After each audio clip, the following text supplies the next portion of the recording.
Bonsoir, mesdames et messieurs. Le Conseil du café cacao vient de doter les producteurs d'une carte. Cette carte est l'aboutissement du recensement effectué il y a un an par le Conseil. La carte multifonction va assurer, entre autres, la traçabilité de la production, la sécurisation des transactions commerciales sur le cacao et le café. Modernisation de la filière café-cacao, quels sont les enjeux de la traçabilité? La réponse dans votre émission « Ça fait l'actualité ».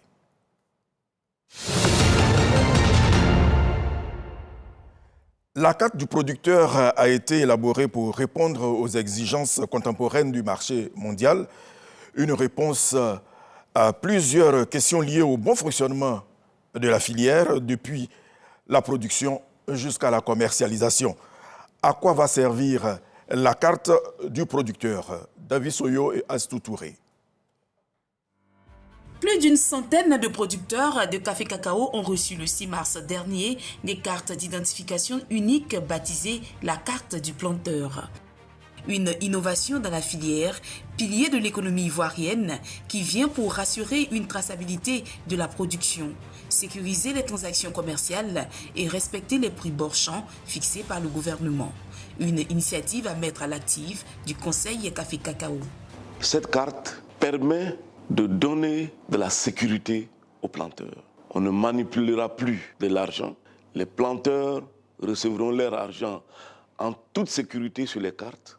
Désormais, quand le cacao doit sortir de notre pays, on peut aujourd'hui, avec la carte du planteur, vous dire que tel cacao, telle production sort de telle plantation, elle appartient à tel planteur. Et ça, pour nous, c'est une chose extrêmement importante. Si cette carte a vu le jour, c'est grâce à la vaste opération de recensement des producteurs et la géolocalisation de leurs parcelles lancée en avril 2019. Une action qui sonne comme un impératif pour permettre à la filière de répondre aux exigences du marché mondial. Nos pays producteurs sont accusés de faire du cacao dans la forêt, de faire travailler les enfants. Et donc, pour donner de l'assurance au consommateur final, il était extrêmement important que nous puissions faire le recensement. 85% du cacao de notre pays est produit dans le domaine non protégé, 15% dans le domaine de la forêt. Et donc, nous allons progressivement, dans les années qui viennent, sortir la production qui est faite dans le domaine de la forêt et faire en sorte que la totalité de la production de notre pays soit du cacao respectable et durable, acceptable par les consommateurs. À ce jour, ce sont 993 031 producteurs de café cacao, dont 8% de femmes qui ont été recensées pour une superficie de verger de 3 220 800 hectares. Je reçois sur le plateau de Ça fait l'actualité M. Arsène Dadier, il est directeur adjoint de la commercialisation intérieure du Conseil Café Cacao. Il est le coordonnateur du projet traçabilité. Bonsoir, monsieur. Bonsoir, monsieur. C'est quoi la traçabilité?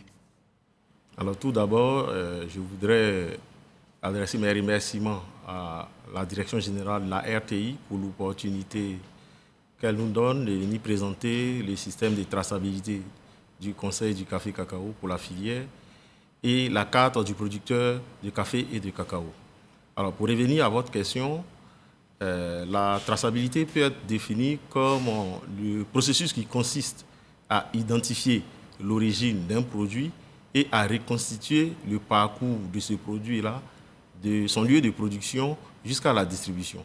Et donc, en ce qui concerne le cacao, on dira que la traçabilité va consister à reconstituer le circuit parcouru par la fève depuis la parcelle de production jusqu'à l'exportation. C'est une innovation, mais avant, quel est vraiment le processus actuel de la commercialisation du binôme café-cacao, c'est-à-dire depuis le champ jusqu'à la vente? Alors, vous posez une bonne question qui nous permettra de mieux apprécier les changements induits par le nouveau système de traçabilité et l'avènement dans la filière de la carte du producteur. Alors, la commercialisation du cacao est segmentée en trois paliers. Le premier palier, c'est le bord champ, les opérations qui se déroulent en zone de production. Le deuxième palier, ce sont les opérations qui se déroulent dans les usines de conditionnement des exportateurs. Et le troisième palier, ce sont les opérations d'embarquement dans les ports d'exportation. Alors, au bord champ, tous les acteurs, à l'exception du producteur, sont identifiés par le Conseil du café cacao. Et ces acteurs-là sont identifiés et immatriculés. Dans les usines de conditionnement, les exportateurs et les usiniers sont identifiés. Au port d'embarquement, tous les opérateurs qui interviennent dans la filière café-cacao sont identifiés, sauf le producteur de café et de cacao qui, jusqu'à présent, n'était pas identifié parce que nous ne disposions pas d'informations sur ce producteur-là et sur le verger. Aujourd'hui, grâce au recensement, c'est chose faite. Et au bord champ, quelles sont les opérations qui ont lieu à ce stade-là? C'est la vente du produit, c'est-à-dire la vente du produit du producteur à l'acheteur ou à la société coopérative ou même au pisteur. Et ensuite, ce produit est livré par l'acheteur ou la société coopérative à un exploitateur dans l'usine de conditionnement. L'exploitateur crée des lots de produits qu'il embarque sur un navire. Alors, les opérations au bord champ se déroulent actuellement de la façon suivante. Le producteur, lorsqu'il se présente à son acheteur avec son produit, il vient sans référence. Donc, on n'a pas une idée de là où est-ce qu'il a produit le cacao. Lui-même, son identité n'est pas figée. Et l'acheteur pèse le produit et il délivre au producteur un feuillet que nous appelons le reçu d'achat, feuillet qui est renseigné de façon manuscrite pour décrire les termes de la transaction. Donc, on a le prix bord champ au kilogramme, on a les quantités produites et on inscrit le nom et prénom du producteur ainsi que la valeur de la transaction. Et après avoir renseigné ce feuillet-là, l'opérateur remet les fruits de la vente au producteur en espèces sonnantes et trébuchantes. Et donc, vous conviendrez avec moi qu'avec un tel système, déjà au bord champ, on peut avoir des déperditions d'informations puisqu'il y a un seul acteur qui renseigne l'information et il peut avoir la possibilité de pouvoir ne pas renseigner la bonne information. Surtout que nous ne connaissons pas le producteur, franchement, il peut mettre inscrit sur le reçu une information qui ne peut être vérifiée. Et il faut savoir que la filière café-cacao, aujourd'hui, sa commercialisation est gérée à travers des mécanismes qui sont éprouvés et qui mettent l'accent sur la gestion des flux physiques. Et donc, tout ce qu'on demande à l'acheteur, après avoir acquis le produit, qu'il renseigne dans nos différents systèmes le volume qu'il a acquis. Après, une fois à son magasin, il constitue un chargement, il demande l'autorisation d'un exploitateur à travers notre système et lorsque l'exploitateur souhaite réceptionner son produit, il charge la cargaison, il va livrer le produit dans l'usine de conditionnement de l'exploitateur. Et c'est à ce stade-là qu'on arrive à procéder à un contrôle de la qualité. On sait que c'est tel acteur, soit une coopérative ou un acheteur qui a livré le produit et on le pèse, on détermine sa qualité et on permet à l'exploitateur de constituer les lots. Et donc, quand on prend le sac dans l'usine de l'exploitateur, on ne peut pas déterminer le producteur qui a eu à commercialiser ce produit-là. D'accord. Alors, le 6 avril 2022, à Abidjan, le Conseil Café Cacao a distribué des cartes à vocation multifonction aux producteurs. Comment la carte du producteur va-t-elle aider à faire la traçabilité? Alors, avec l'avènement de la carte du producteur, le Conseil dispose désormais des outils pour implémenter le système national de traçabilité de café et de cacao. Alors, cette carte-là comporte un certain nombre d'informations qui permettront d'identifier l'individu en tant que producteur. Alors, bien avant l'avènement de la carte, la personne qui se présentait comme producteur n'avait pas les moyens de pouvoir justifier la qualité du producteur. Et grâce à la carte qui a été confectionnée, grâce aussi aux résultats du recensement des producteurs, désormais, tout individu qui commercialise du café ou du cacao peut prouver qu'il est producteur de café-cacao. En tout cas, on va revenir sur, les différentes fonctionnalités que comporte la carte, d'accord. La carte, mais surtout, tu permets justement de répondre aussi aux exigences des pays consommateurs qui veulent souvent savoir, avoir des informations liées aux produits. Est-ce que ça a été produit sans déforestation? Est-ce qu'il n'y a pas d'enfants qu'on utilise dans les plantations? D'abord, est-ce que ces reproches sont-ils fondés? D'accord. Tout à l'heure, dans l'élément qui a été projeté, le DG du Conseil, le directeur général du Conseil, a eu à mentionner que nous avons une proportion d'environ 15% des parcelles de café et de cacao qui sont référencées dans les aires protégées. Donc 15% par rapport aux chiffres que nous avons eu l'habitude d'entendre, c'est quand même des proportions qui ne sont pas relativement très élevés. Et ce chiffre-là, nous l'avons obtenu aujourd'hui grâce à cette vaste opération du recensement des producteurs et de leurs vergers.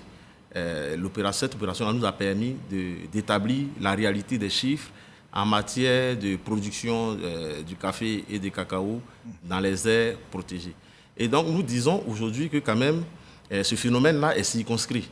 Il est circonscrit dans la mesure où 15%, ce n'est pas statistiquement la majorité des producteurs. On a 85% qui cultivent légalement le cacao dans le domaine rural non protégé.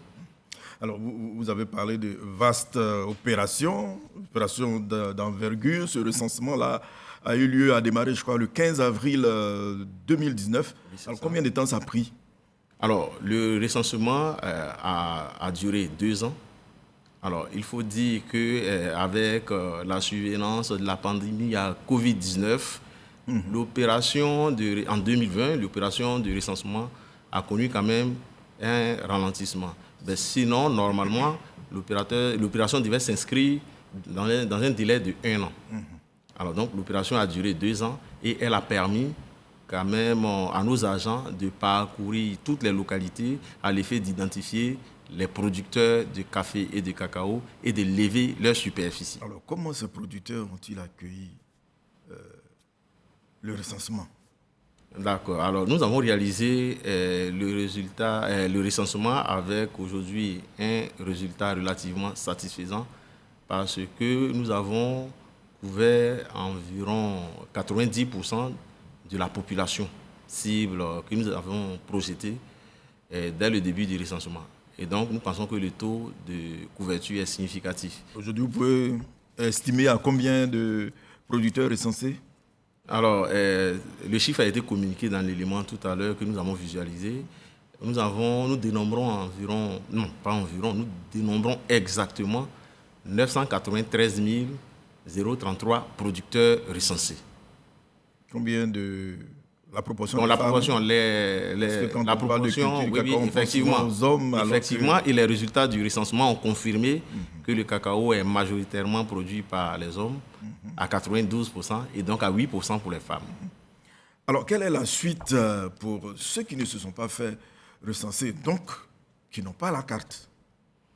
Alors, le Conseil d'abord admet qu'il y a un certain nombre de producteurs qui n'ont pas pu se faire recensés pour diverses raisons, soit parce qu'ils étaient absents pendant l'opération de recensement, ils n'étaient pas sur le territoire ivoirien, ou bien même certains ont été empêchés pour des questions de maladie. Et donc le Conseil a installé des équipes résiduelles de recensement dans les délégations régionales. Et donc toutes les personnes qui n'ont pas été recensées lors de la première phase pourront se rendre dans les délégations régionales pour se faire identifier, pour faire lever leur superficie et donc faciliter la production de leur carte de producteur. Alors, la carte du producteur est justement l'aboutissement du recensement. Qui doit en disposer? Alors, d'abord, ce sont les producteurs de café cacao qui doivent en disposer. Et dans le cas d'espèce, les producteurs de café cacao qui ont été recensés.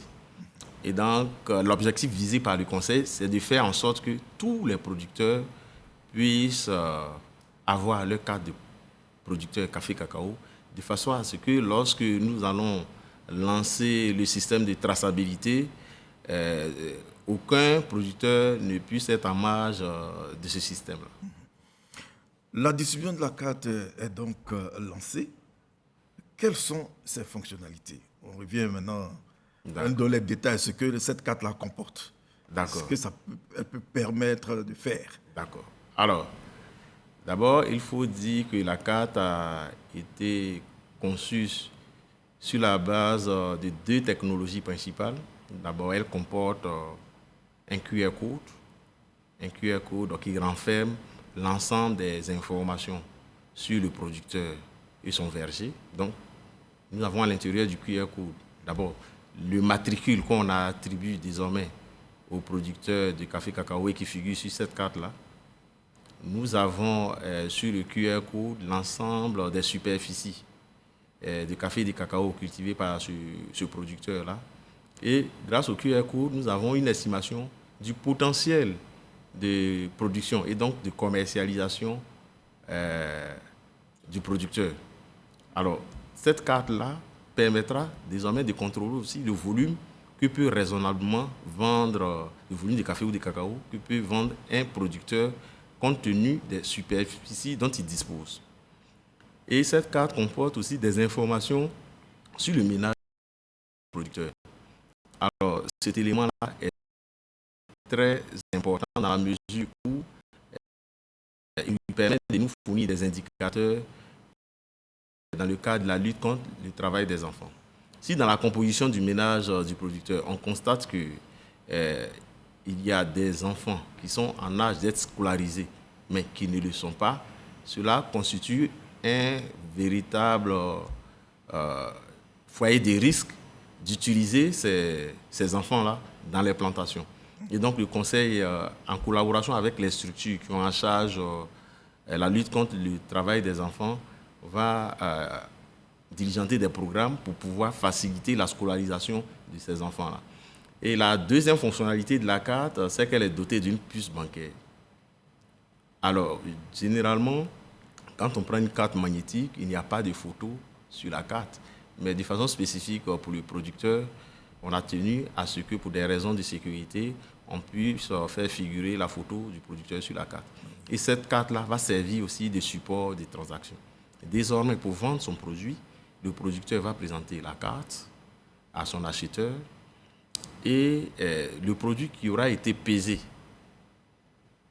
sur les bascules, le poids sera renseigné dans un système de traçabilité, le système national de traçabilité, dont les enregistrements vont se faire sur place à travers des terminaux. Et sur la base des informations enregistrées, oui, cet appareil que vous avez là, comme cet appareil-là, vous pouvez le montrer. Voilà, donc comme cet appareil-là, ça c'est un terminal dont devra désormais se munir tous ceux qui veulent acheter le café ou le cacao. Et donc il va au bord champ, il se présente au producteur, il authentifie d'abord l'existence de ce producteur-là à travers le QR code qu'il va scanner. Il scanne le QR code. Et les informations qui sont contenues dans la base de données du recensement du Conseil relatives à ce producteur-là vont apparaître sur l'écran. Ses parcelles, son potentiel de commercialisation et j'en passe. Par la suite, le cacao sera pesé. Tous les sacs qu'il présente seront pesés et l'acheteur va marquer ces sacs-là d'un scellé. Donc chaque sac, sur chaque sac, se verra apposer un scellé portant un numéro. Le même appareil permettra de scanner les numéros de scellés et de rattacher ce sac-là au producteur qui a vendu le produit. Et une fois que le poids est renseigné dans ce système-là, le fruit de la vente, c'est-à-dire le montant que doit percevoir le producteur à l'issue de la vente, sera automatiquement transféré sur la carte du producteur. Alors, ce qui est intéressant, c'est que le prix bord champ fixé par le gouvernement sera implémenté donc, dans le système. Et donc, on ne pourra pas acheter en dessous de ce prix-là. Alors, c'est une belle innovation. Vous serez tenté de me dire, c'est vrai, on ne peut pas acheter en dessous de ce prix-là, mais l'acheteur peut décider de faire des ponctions pour contourner ce contrôle-là. Il peut décider de faire des ponctions sur le poids pour pouvoir sous-payer le produit. Et là, nous disons que grâce à ce système-là, Désormais, un acheteur, pour pouvoir livrer un volume à un exportateur, doit disposer de stocks électroniques. Et le stock électronique, c'est ce qu'il aura enregistré dans le système lors de l'achat. Donc, s'il réalise des ponctions, il va se retrouver à un moment donné avec un stock qu'il ne pourra pas livrer à l'exportateur.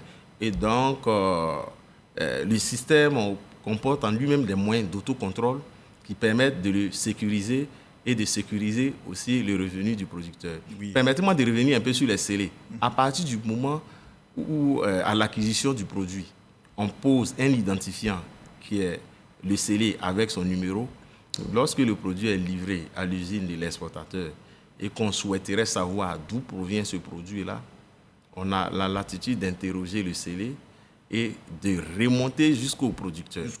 Or, si on remonte au producteur, grâce aux données du recensement, on peut remonter à sa parcelle. Et donc pouvoir adresser correctement la problématique de lutte contre la déforestation, puisqu'on pourra montrer que le cacao de Côte d'Ivoire est produit de façon Alors, combien légale. coûte la carte? Alors, là, c'est aussi une bonne question. On va bientôt terminer. D'accord. Alors, la carte ne coûte rien. Le Conseil a décidé d'offrir gracieusement cette carte-là à l'ensemble des producteurs de café et de cacao de Côte d'Ivoire. Quels sont les premiers acteurs bénéficiaires? Alors, déjà, dès le lancement de l'opération de distribution de la carte qui a eu lieu la semaine dernière à l'immeuble Kestab, il y a plusieurs sociétés coopératives qui ont reçu les cartes. Nous pouvons citer des sociétés coopératives d'Abengourou, des sociétés coopératives d'Aboissou, des sociétés coopératives d'Aloa. Et donc, ça, c'était l'opération de lancement qui va maintenant se perpétuer dans les zones de production. Et donc, tous les opérateurs de la filière auront les cartes des producteurs. Alors, quand ce nouveau système rentre en vigueur? Le nouveau système est prévu pour entrer en vigueur dès la campagne prochaine, au cours de la campagne prochaine, c'est-à-dire la campagne 2022-2023. Mais bien avant, nous allons lancer la phase pilote, la phase d'expérimentation du système là pour le tester en environnement réel. Et grâce aux résultats de ce test-là, nous allons apporter les mesures correctives nécessaires pour le rendre plus robuste et résilient dans la pénétration dans le milieu rural.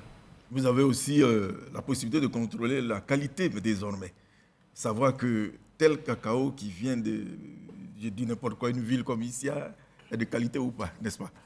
Ah, d'accord. Et vous me permettez à travers cette question-là d'apporter peut-être un rectificatif sur un certain nombre d'informations qui courent concernant la qualité du cacao ivoirien. Voilà. Alors, depuis la réforme de 2012, réforme qui a été boostée et donc mise en place par le président de la République, son Excellence Alassane Ouattara, la qualité du cacao et du café se sont conséquemment améliorées. La qualité s'est vraiment améliorée. Et aujourd'hui, quand on prend le cacao qui est commercialisé, le taux des sous-grades qui représente la proportion des cacao non exportables est en dessous de 5%. Et donc, fort de ces chiffres-là, on ne peut pas dire que la qualité du cacao est mauvaise.